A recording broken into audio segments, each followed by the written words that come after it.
Comment ils vont les loustiques? Ouais. Va falloir que je change d'intro. J'espère que vous allez bien en ce dimanche matin. Sachez qu'aujourd'hui, il y aura 2 vidéos qui concerneront mes cadeaux que j'ai reçus à Noël. En fait, normalement, il y aurait dû avoir qu'une seule vidéo, mais il y a un cadeau tellement énorme que je ne peux pas ne pas en faire une vidéo dédiée. Parce qu'il sort vraiment du lot et il est vraiment incroyable, magnifique. Parfait, enfin, vous verrez ça tout à l'heure. Et dans cette vidéo, je vais vous montrer 3 petits cadeaux à ne pas piquer des hannetons. On va commencer avec un univers et une peluche qui n'a aucun rapport avec ce dont je parle d'habitude. Et pourtant, Dieu seul sait si j'aime ces films. Sachez que nous n'allons pas tourner autour du pot pendant 107 ans, je vous présente le petit Totoro. N'est-il pas trop mignon? Et l'avantage, c'est qu'il a un trou. Aucune connotation.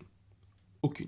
Donc voilà à quoi il ressemble. Bon, il n'est pas très grand, mais il est tellement mignon et il est super doux. Donc voici le petit Totoro qui viendra se reposer tous les jours de la semaine sur le petit canapé avec le petit Jack d'Adventure Time. Et oui, et pour ceux qui ne savent pas, j'aime énormément les films de Miyazaki. Pour l'esthétique, pour le scénario, pour les valeurs que ça véhicule, en fait pour tout ce qui englobe les films de Miyazaki. J'aime quasiment tous les films que j'ai vus de Miyazaki, je ne les ai pas tous vus, mais on va dire que j'ai vu à peu près 80% des films de Miyazaki. Ensuite, nous passons à un univers qui est bien connu sur la chaîne. Il n'y a pas eu énormément de vidéos pour l'instant dans ce décor, mais il va y en avoir, t'inquiète pas cousin. C'est en rapport avec Pixar et c'est la Luxo Ball en coussin. Et en plus, c'est tellement tout. Mais voilà le coussin de la Luxo Ball. Alors pour ceux qui ne connaissent pas ou qui ne sont pas forcément familiers de l'univers Pixar, et en fait l'origine de cette balle vient d'un court-métrage Pixar, l'un des tout premiers si ce n'est le premier, qui concerne justement cette petite balle, qui est donc la lampe qui saute sur le i de Pixar. La balle, on la retrouve vraiment dans tous les Pixar, on peut la retrouver dans la chambre d'Andy, ou encore dans le film d'animation Coco, dans l'atelier de Frida Kahlo. Ça va ramener un petit peu de vie à cet endroit parce qu'il n'y avait pas énormément de choses, donc ça va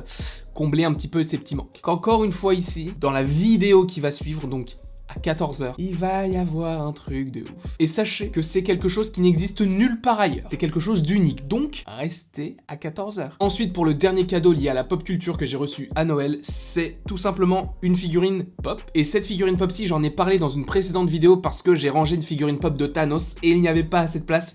Et j'ai dit, comment est-ce que je vais pouvoir ranger la prochaine figurine pop que je vais m'acheter en rapport avec ce personnage? Étant donné que je viens de dire que c'était Thanos, vous savez que c'est Thanos et c'est la nouvelle figurine pop qui est sortie donc de Endgame, qui est donc la 3e série il me semble, donc c'est Thanos dans le jardin, donc c'est là où en fait on voit que la deuxième face, ou plutôt le côté où il a claqué des doigts est vraiment très abîmé, on a le gant sans les pierres, vraiment cette figurine pop est extrêmement stylée, et ce que je trouve vraiment très stylé dans cette figurine pop, ce sont les détails sur le côté, mais je vais la sortir de la boîte et je vais vous la montrer. Alors, oui, je sors les figurines pop des boîtes, hein. Pour ceux qui ne savent pas, les figurines pop, je les sors en général quand elles sont un petit peu communes, quand elles sont rares ou que je les aime vraiment beaucoup, je ne les sors pas. Mais celle-ci, même si je l'aime beaucoup, je vais quand même la sortir parce que même avec la boîte, je ne pense pas que j'aurai la place pour la ranger. Mais elle est vraiment énorme. Je pensais pas qu'il était aussi grand que ça. Enfin, je savais que Thanos était grand, mais en pop, vraiment, il est cool. C'est la version de Thanos un petit peu en Shrek, parce que je trouve vraiment que dans cet attirail, il ressemble à Shrek. Mais en tout cas, regardez les détails sur le côté. Bon, ça va en dégoûter un petit peu plus d'un parce qu'il a une toute petite oreille, mais bon, je n'ai rien contre les gens qui ont des petites oreilles, je trouve ça vraiment mignon. Mais en tout cas, voilà à quoi ressemble Thanos de profil. C'est vraiment cette partie-là que je trouve vraiment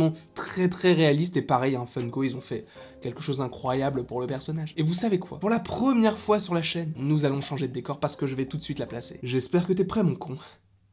J'espère que t'es prêt. Allez, on y va. Bon, on va la placer. Bon bah là c'est pas mal, non? Je m'appelle Marcel Patulacci. J'espère en tout cas que vous avez aimé cette petite vidéo en rapport avec les éléments du décor que j'ai reçus à Noël. Il y en avait pas beaucoup, mais c'est parce que j'avais demandé à ne pas trop en avoir, parce que j'avais déjà acheté beaucoup de choses et j'avais fait un petit peu une overdose de pop culture et tout. Mais ce genre de cadeau, ça fait toujours plaisir. Mais sachez qu'à 14h il va y avoir une vidéo mais exceptionnelle. Parce que je vais vous montrer un des cadeaux. Parce que je vais vous montrer un des cadeaux que j'ai reçus à Noël et qui est, magnifique. J'espère en tout cas que vous avez aimé cette vidéo, n'hésitez pas à l'aimer, à la partager, à la commenter et à vous abonner, ça me ferait évidemment très plaisir. Et il ne me reste plus qu'à vous dire à la prochaine, pour la prochaine.